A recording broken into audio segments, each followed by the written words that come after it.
देखो,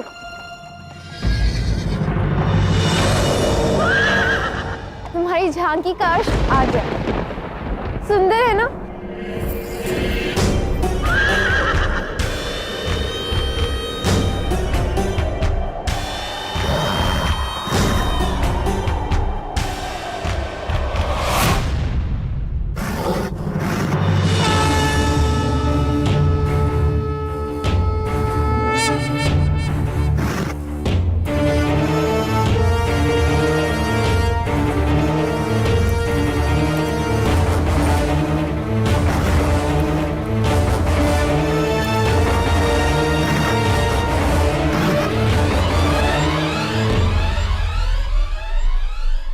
यदा यदा हि धर्मस्य ग्लानिर्भवति भारत अभ्युत्थानमधर्मस्य तदात्मानं सृजाम्यहम्।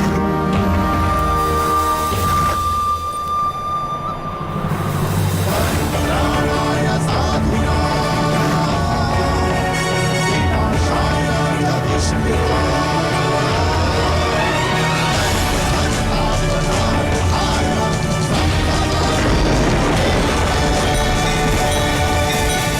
ये अश्व यहाँ क्या कर रहा है? इसका चयन तो राधा ने ही किया है। तुम्हारे सत्कार के लिए कृष्ण।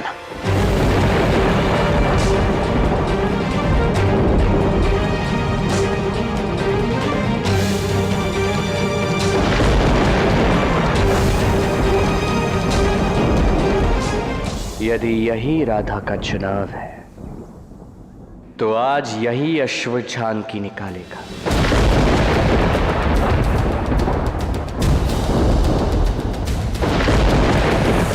बहुत हो गया मौन मौन, अब मैं झांकी का प्रबंध देखूंगी। छुटकी, चित्रलेखा, कहाँ भाग गए दोनों के दोनों? मेरे मौन का लाभ उठाते। चलो शीघ्र आओ, समय कम है और काम बहुत अधिक है।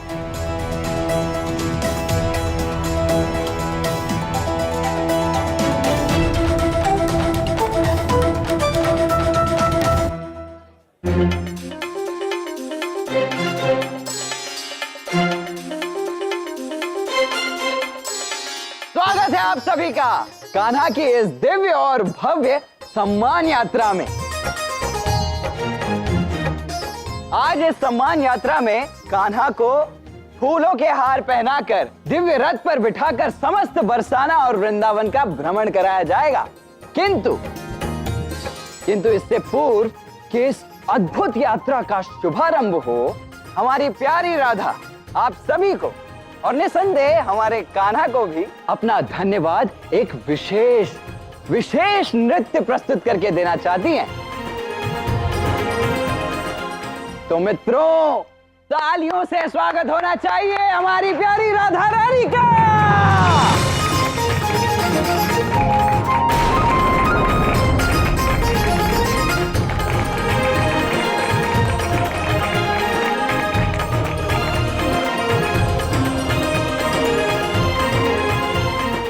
आज कृष्ण के सत्कार महोत्सव में आप सभी का स्वागत है। आज मैं अपने नृत्य द्वारा कृष्ण को विशेष रूप से धन्यवाद देना चाहती हूँ। यहाँ उपस्थित सभी लोगों में मुझे कृष्ण का सर्वाधिक आभारी होना चाहिए। आप सभी जानते हैं कि हमारे गांव पर आए इतने बड़े संकटों का कारण मेरे गलत निर्णय थे, जिसकी कृष्ण ने भरपाई करके अपने मान सम्मान को त्याग कर मेरी की हुई भूल के लिए क्षमा मांगकर हमें इस विपदा से बचाया। सच में तुम बहुत महान हो कृष्ण।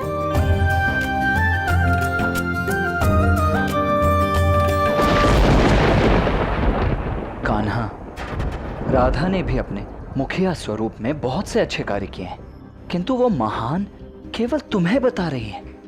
वो सभी के समक्ष स्वयं को गलत और तुम्हें महान सिद्ध कर रही है। ये क्यों कर रही है ऐसा? वो स्वयं को छोटा सिद्ध करेगी तभी तो कृष्ण को बड़ा सिद्ध कर पाएगी मेरी राधा। अब राधा को कैसे समझाऊं?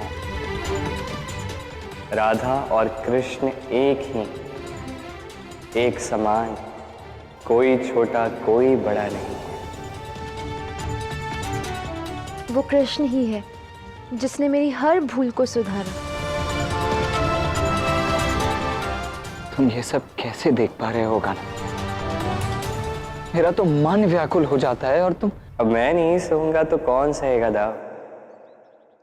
अंततः ये मेरी राधा जो है,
एक बात स्मरण रहे केशी, जैसे ही वो तो पुरुष तुम पर आसीन हो, तुम तुरंत ही निकल जाना।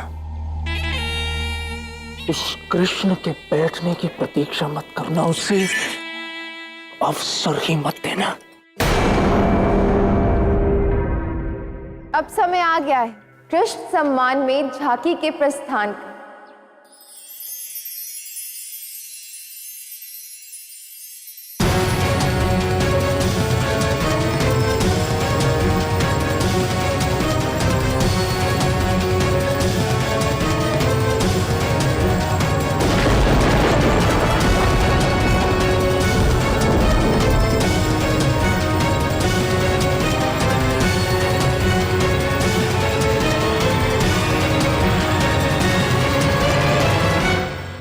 आइए काका।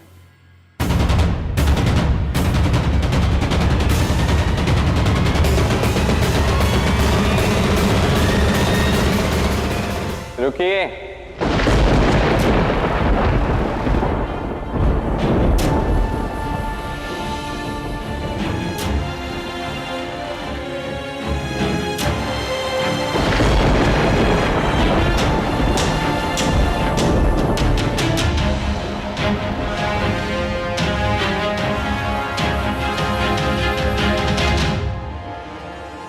इस रथ का सारथी मैं बनूंगा।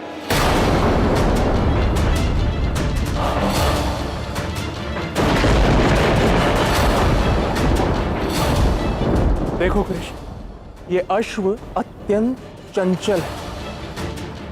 केवल अनुभवी सारथी ही इसे साध सकते हैं, इसे नियंत्रित कर सकते हैं।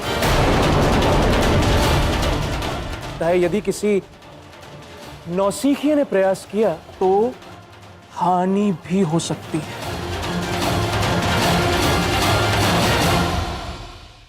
आयन का कहना ठीक है पुत्र।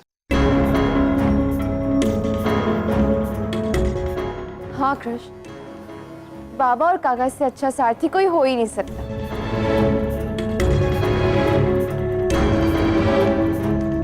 किंतु ये झांकी कृष्ण के सम्मान में हो रही है। कृष्ण सारथी कैसे बन सकता है? ये सम्मान लेने से अधिक देने में प्राप्त होता है बड़े भैया।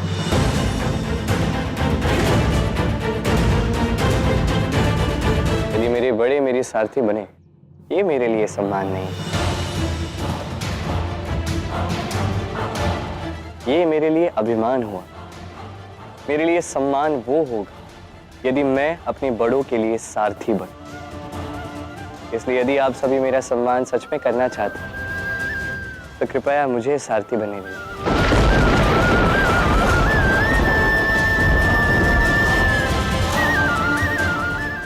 बात तो उचित कही कान्हा पुत्र। कितनी प्यारी बात कही है मेरे लल्ला ने।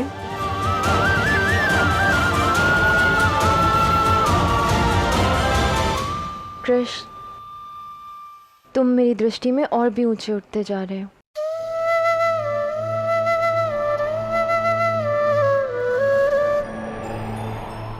उचित है, किंतु तुम एक बात भूल रहे हो कृष्ण। तुम केवल एक ग्वाले हो। एक अनुभवी सारथी का कर्म कर पाओगे?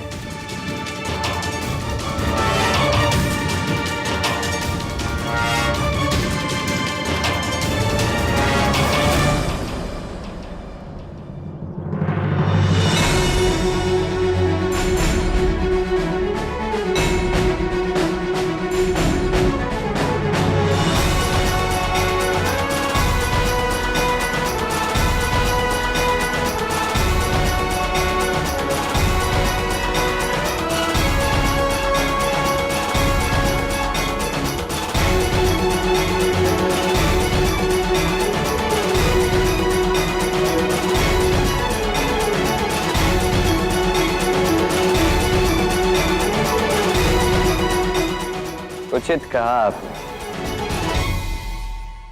मुझे सारथी के धर्म का, उसके कर्म का अनुभव तो नहीं है, किंतु भविष्य के गर्भ में क्या पल रहा ये हमें नहीं पता।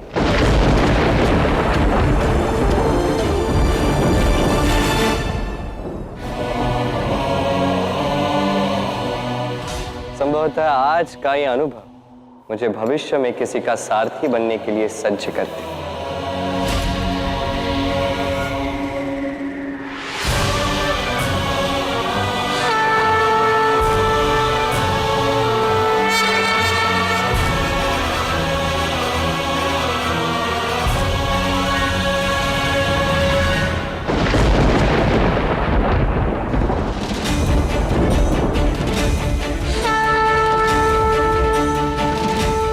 धन्यवाद मुझे यह अवसर देने के लिए।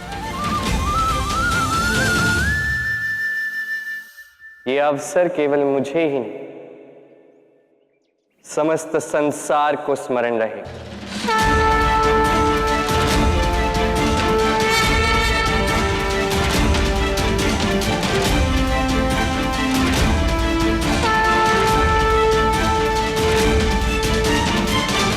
तो ठीक कृष्ण,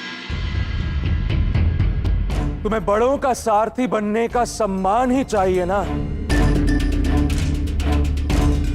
नंद काका और वृषभान काका हमारे बड़े हैं, अत्यंत सम्माननीय हैं। अब ये इस रथ पर आसीन होंगे और तुम बनोगे इनके सारथी।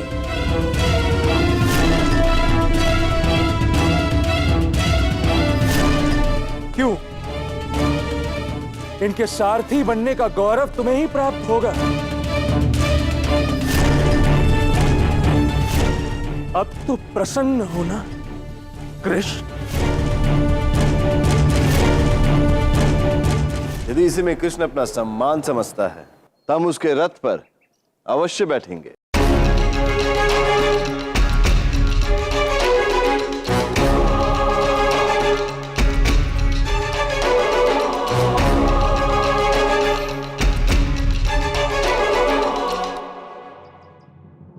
आओ मित्र।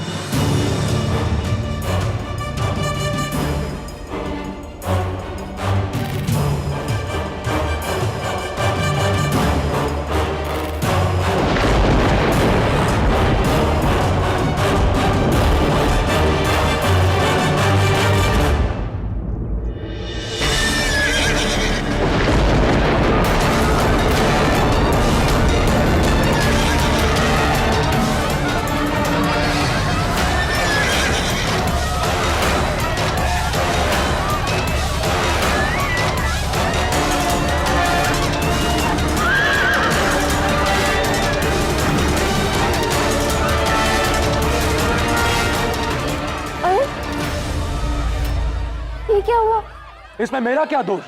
मैंने कृष्ण को पहले ही सचेत किया था, कहा था उससे कि अश्व प्रशिक्षित नहीं है।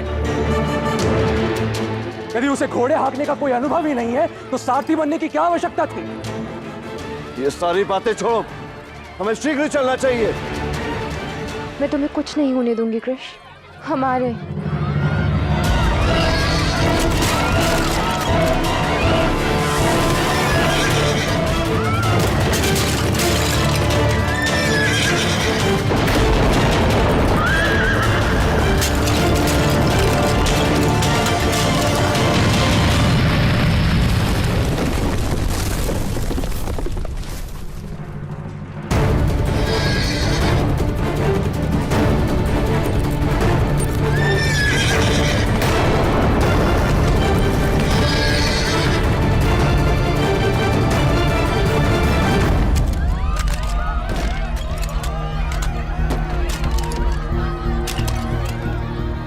हे नारायण, इस अश्व ने तो उत्पात मचा के रख दिया। मेरे कृष्ण को सुरक्षित रखना।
आज मैं वो अनोखा कार्य कर दूंगा जो आज तक कंस का भेजा कोई असुर नहीं कर पाया।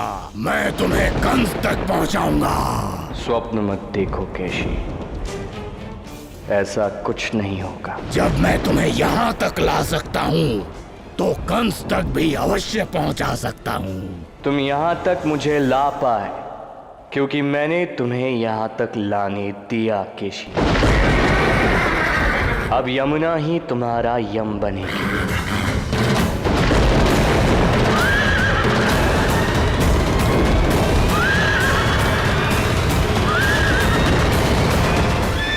तुम यहाँ तक मुझे ला पाए क्योंकि मैंने तुम्हें यहाँ तक लाने दिया केशी।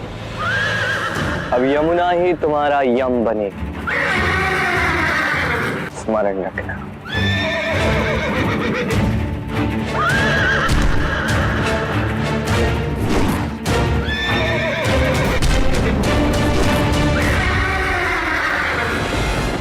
सुना था तुम मायावी हो, किंतु कदाचित तुम नहीं जानते कि मेरी शक्ति के सामने तुम्हारी माया नहीं टिक पाएगी। मेरे दांतों से मैं ब्रह्मांड की किसी भी वस्तु को चूर चूर कर सकता हूँ, समस्त ब्रह्मांड को खा सकता हूँ। किंतु ये समस्त ब्रह्मांड तो मेरे मुख में बसता है केशव। आज तुम्हारा अंत निश्चित है। कंस के पास लौटोगे तो मृत्यु मिलेगी, कृष्ण से लड़ोगे तो मुक्ति मिलेगी। निर्णय तुम्हारा। केशी को झुकना नहीं आता, उसका जन्म हुआ है तोड़ने के लिए।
मुझे क्षमा कर दीजिए प्रभु कि मैं आपको पहचान नहीं पाया।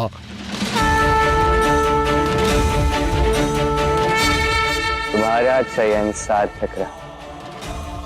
मुक्ति पाने के लिए पर्याप्त वीरता का प्रदर्शन किया तुमने, मुक्ति पाने के लिए पर्याप्त वीरता का परिचय दिया तुमने। अद्भुत। आज से ये घाट केशी घाट के नाम से जाना जाएगा। तुम्हारी मुक्ति हुई केशी।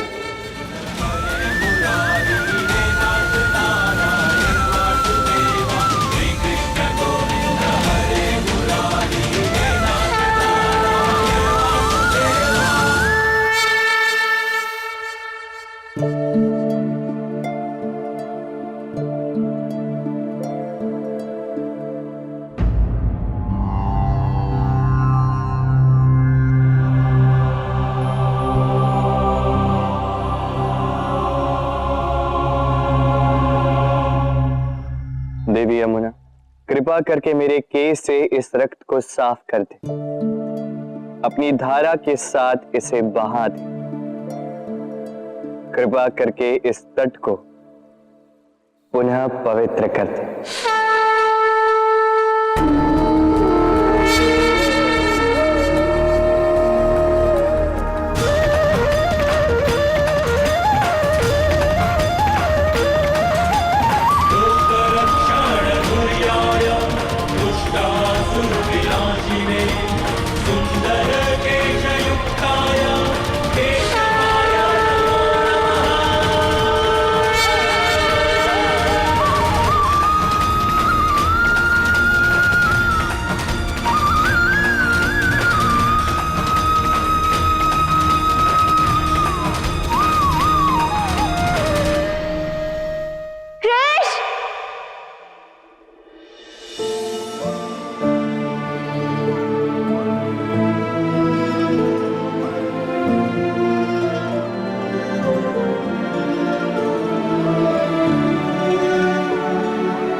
तुम ठीक तो हो ना? आओ। बस ठीक ही हूँ। क्या ये रथ यात्रा मेरे लिए अधिक आरामदायक नहीं थी? नारायण की कृपा है जो मेरा लला सुरक्षित है। मैया, तनिक मुझे देखिए, मैं सकुशल हूँ, अब आपको निराश होने की आवश्यकता नहीं है।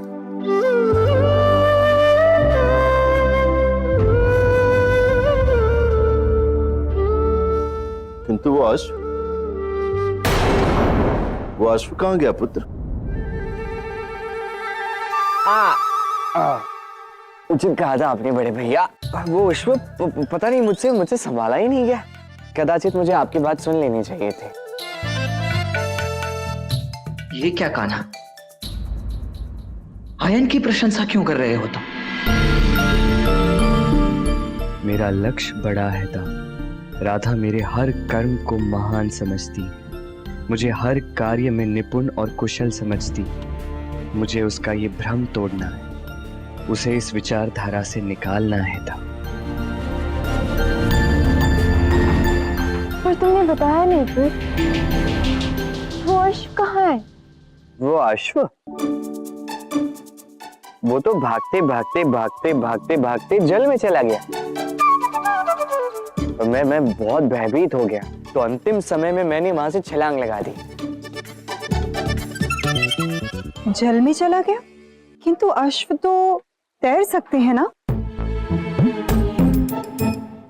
तो अश्व तैर सकता है, हाँ, किंतु रथ तो तैर नहीं सकता। कदाचित उस रथ के भार के कारण वो अश्व भी डूब गया होगा बेचारा।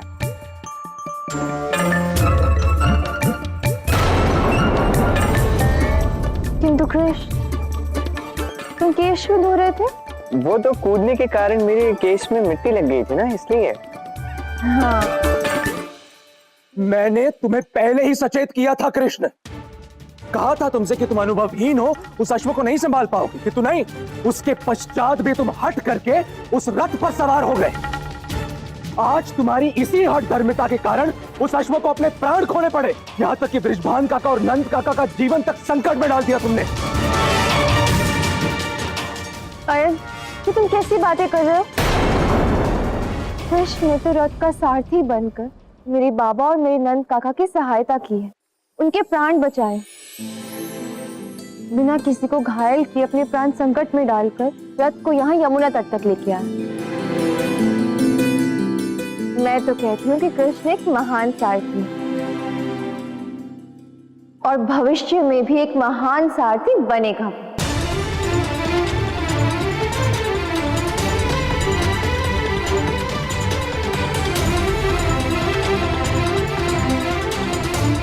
और मेरे विचार से कृष्ण ने आज एक अत्यंत महान काम किया है। केशी नामक अश्व से हम सभी के प्राण बचाए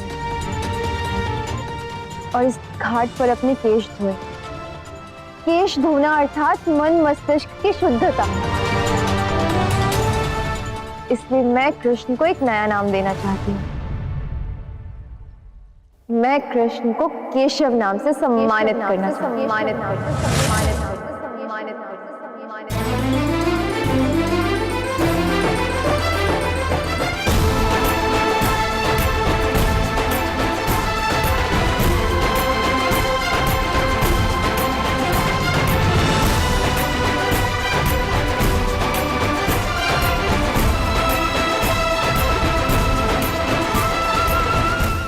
केशव, राधा का केशव।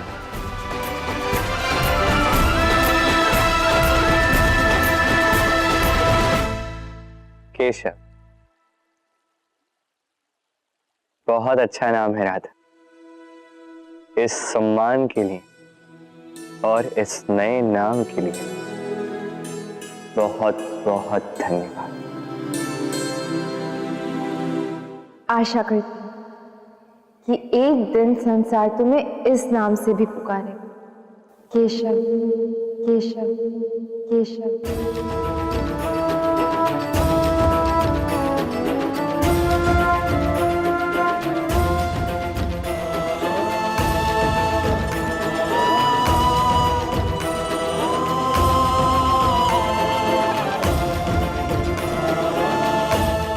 तथास्तु।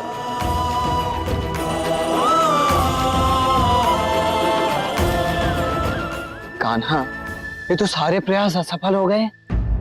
तुमने कितने प्रयत्न किए राधा के इस भ्रम को तोड़ने के, उसे समझाने के, किंतु वो तो समझ ही नहीं रही है। मुझे तो अब भय सा लगने लगा है सच्ची। अब तो राधा को अस्तित्व खोना होगा था। अब जब राधा को ज्ञात होगा कि वो अपना अस्तित्व खो रही, तभी टूटेगा ये भ्रम। अब इस मृग तृष्णा का अंत करने के लिए राधा को अस्तित्वहीन होना होगा।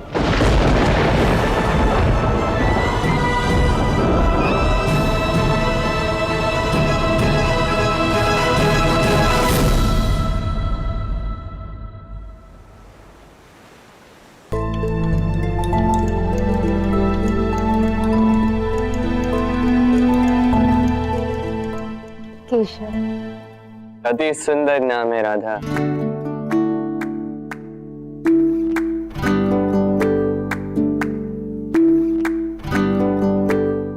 तुम कब आए? मैं भला तुमसे दूर होता ही कब हूँ? बस मौन था तुम्हें सज होते देख। अच्छा, अब तुम यहाँ बैठे क्या देख रहे हो? चलो बता, अब मैं अपनी कैसी सज्जा करूं? अब तुम स्वयं की सज्जा भी मेरे अनुरूप करोगे। हाँ, तो इसमें क्या बुरा है? भला तुमसे अच्छी सज्जा कोई कर सकता है?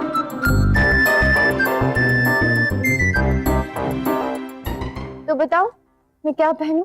ये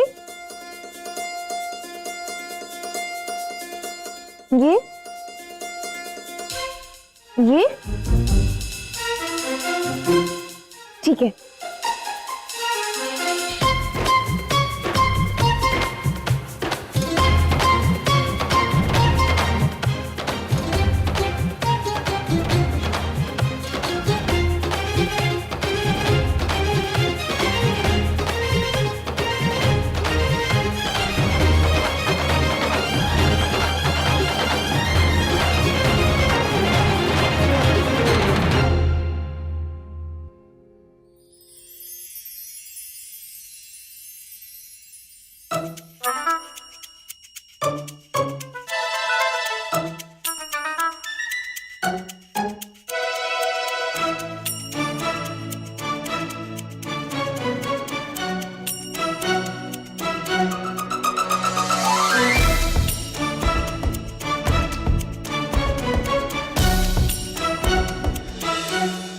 क्या तुम्हें विश्वास है कि ये सज्जा सही लग रही है?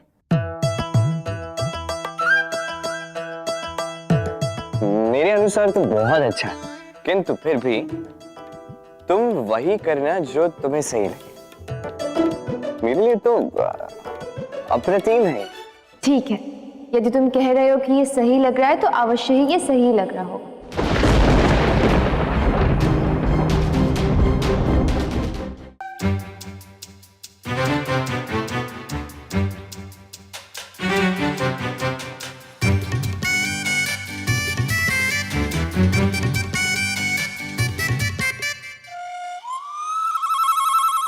राधा, आज तुम्हारा पोशाक इतना रंग बिरंगा क्यों है? अब अधिक प्रशंसा मत कर। मैं जानती हूँ कि मैं बहुत सुंदर लग रही हूँ। नहीं रे बावरी, तू अच्छी नहीं लग रही है। चल ला, मैं तेरा पोशाक ठीक। नहीं, कृष्ण ने स्वयं मेरी पोशाक का चयन किया है और वो कभी कुछ गलत कर ही नहीं सकता। वो जो करता है श्रेष्ठ करता है। तो हमारे कान्हा ने सज्जा की है राधा की, वो भी ऐसी। महादेव, ज्येष्ठ क्या करने की चेष्टा में है? ऐसा क्यों किया उन्होंने? श्री कृष्ण जो भी कर रहे हैं उसके लिए अत्यंत साहस की आवश्यकता है गौरी। वे एक बहुत बड़ा दांव खेल रहे हैं। कैसा दांव महादेव? एक ऐसा दांव जो यदि सही नहीं बैठा तो समस्त ब्रह्मांड का अस्तित्व दांव पर लग जाएगा। श्री कृष्ण को देवी राधा के अस्तित्व को जागृत करना होगा। शुद्ध और निश्चल प्रेम को जागृत करना होगा, और ये सब उन्हें शीघ्रातिशीघ्र करना होगा।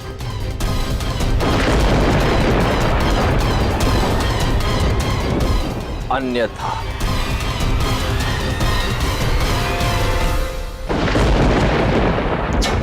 क्या कैसी का भी अंत हो गया? पूतना, बकासुर, अगासुर, योमासुर, अरिष्टासुर और अब कैसी?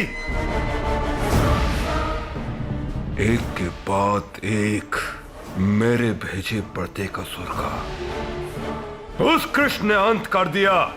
हम यही तो भूल कर रहे हैं महाराज, एक एक करके नहीं, हमें ये सभी आसुरी शक्तियां एक साथ भेजनी होंगी। नहीं अक्रूर, अब असुरों से कार्य नहीं सदेगा। वो कृष्ण छलिया है, वो छल करता है। उसके मृत्यु लोक आने का उद्देश्य केवल उस राधा को शुद्ध करना, या मेरा अंत नहीं, कुछ और भी है। मुझे उसके उद्देश्य और उसकी पूरी योजना का पता लगाना होगा। अब उस कृष्ण की योजना समझने के लिए ये कंस अब उस कृष्ण की भांति ही सोचेगा। ये क्या किया है तुमने कान्हा? ये कैसी विचित्र सी सज्जा की है राधा की। अरे कान्हा जब अपनी राधा की सज्जा करता है ना, तो समस्त संसार उसके रूप को देखता ही रह जाता है। कहां गया तुम्हारा ये प्रेम? प्रेम? आज भी मैंने प्रेम से ही राधा की सज्जा की थी, किंतु ये श्रृंगार प्रेम व्यक्त करने के लिए नहीं, प्रेम समझाने के लिए था। पर वैसे भी ये सज्जा एक दिन के लिए ही तो है। आज जो भी हुआ वो कहीं न कहीं राधा के मन को अवश्य खटकेगा। राधा कभी उसे स्वीकार नहीं करेगी। राधा के लिए कृष्ण जो भी कहेगा वो उसे ब्रह्म वाक्य सा ही प्रतीत होगा। उसके अनुसार कृष्ण कभी कुछ अनुचित कर ही नहीं सकता। दाऊ राधा निकल पड़ी है उस राह पर जहां वो कृष्ण बनना चाहती है, किंतु ये वो राह है जो उसे स्वयं अपने कृष्ण से, स्वयं अपने आप से, स्वयं प्रेम से दूर ले जा रही है।